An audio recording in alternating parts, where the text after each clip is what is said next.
నాన్న నీ గుండె పైన నడక నేర్చుకున్నానని, నీ చూపుడు వేలితో లోకాన్నే చూశానని, నాన్నను పూజిస్తే ఆది దేవుని కది అందునని,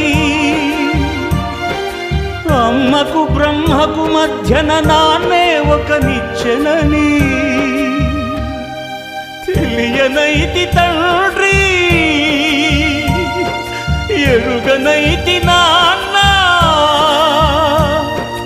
నాన్నంటే నడిచే దేవాలయమని మరచితిని, ఆత్మజ్యోతి చేతుల ఆపివేసుకుంటిని.